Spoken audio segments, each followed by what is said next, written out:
Hello dear students, welcome to you for the PSLC class. In the previous class, you are seen functions of RTU. So this is the last part of SCADA unit, means that's the one part of your first module. After this I am going to unit commitment. So before concluding this SCADA, I want to make clear in the common communication channels for SCADA in power systems, as well as the some challenges in SCADA implementation. So this is the last part of the SCADA, where that we need to see different communication channels for the SCADA in power system. The first one is power line carrier communication. So as the name itself here, power lines are used to carry the communication. This is a common channel and has a simple technique and easy to maintain, and its cost is also very less compared to other. So it is used to transmit either data or speech. Speech is also one kind of information. No, it's all of data only. You are sending a speech and data using this one. The speed of the data transmission is limited. For the long distance and point-to-point communication is not easy in this one. Means your power lines itself is used as the carriers of the communications here. So modems are used at the sending end as well as receiving end, and sending end as well as receiving end. It is used to modulate and demodulate the power and data. So the conductor itself is acts as the medium of transmission. So there is a attenuation in the transmitted signal. So attenuation means you are knowing attenuation probe, you can scaling it. Okay, so the same conductor itself, it is acting as the medium.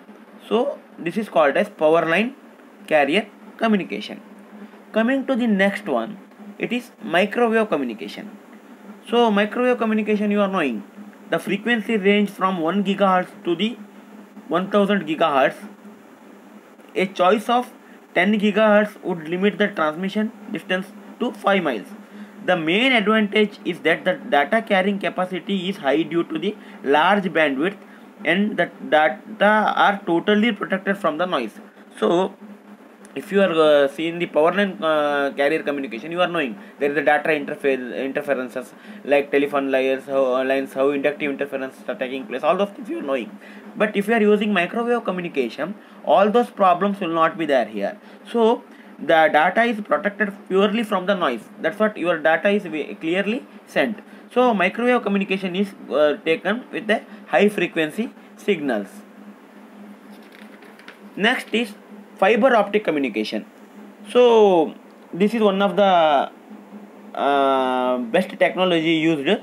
So very popular in nowadays because it's wide bandwidth and high transmission rate over long distances. See, in previous cases like power line carrier communication, for the long distance it is not giving the exact result, but here it gives the good transmission rate for the long distances.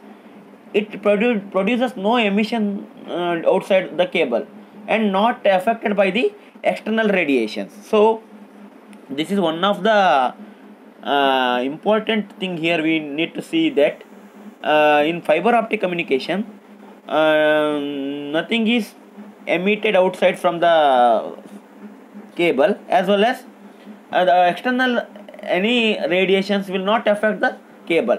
So it is very secure and safe. That's what this is used. There is no electromagnetic interferences, corrosion and noise. That's what this is the major and becoming very popular in nowadays, the fiber optic communication. The next one is satellite communication. Satellite communication, you know how it is works, and it is the major thing or very reliable and alternative to traditional methods, because the benefits are more. The satellites wide it is spreaded throughout the globe, and cost effectiveness is compared to the landlines, radio and other things. It is very highly reliable. So because of worldwide coverage, it is easy to integrate with the RTUs. So very long distances anywhere from the globe, you can take the data using this satellite communication. You are knowing satellite communication, all the TVs, all those things are because use the satellite communication only. So this is the reliable one compared to all the other things. So these are the four different communication channels used in SCADA system: the power line carrier communication, microwave communication, fiber optic communication, as well as satellite communication. So next is constraints in the design and implementation of the SCADA system. You are knowing what is the constraints. Constraints means the limits, or while designing anything we need to take care of all these things. Means you are going to market, say for example I am giving you, from home you are taking some money to bring the some of the required thing. What is your goal is to purchase the required thing. What is your constraint? What is the money given to you is your constraint. Within that money you need to take all those things.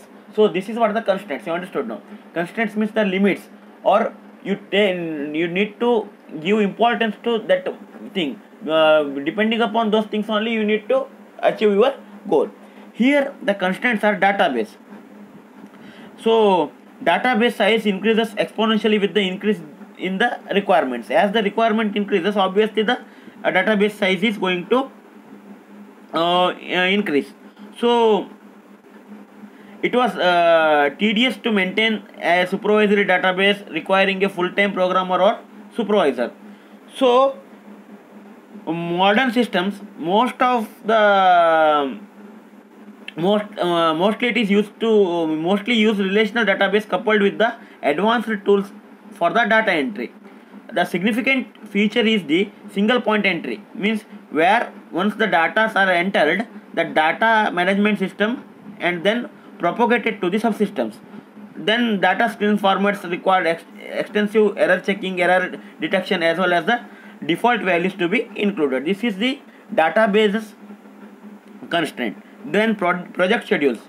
So improper time estimate may cut short the available time for the design and to build a replacement for the existing system. Next is standard and customized. Standard and customized means standard SCADA systems are available.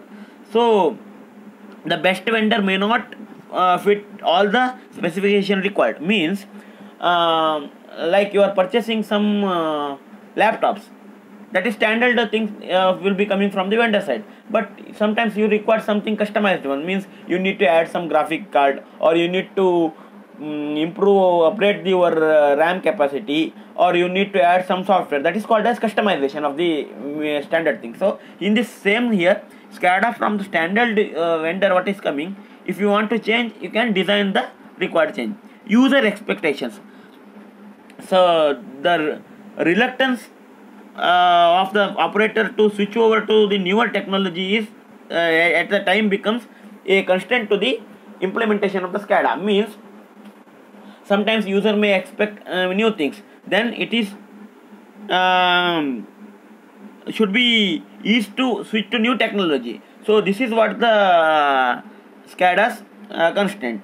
Then communication facilities, communication channels and cost become major constraint all the times for expanding one system. So extensive data gathering implies an extensive communication networks whose monthly cost can involve huge proportion to if careful attention is not paid during the design. Means during the design time, if care is not given, means the monthly costs will be the huge for the system.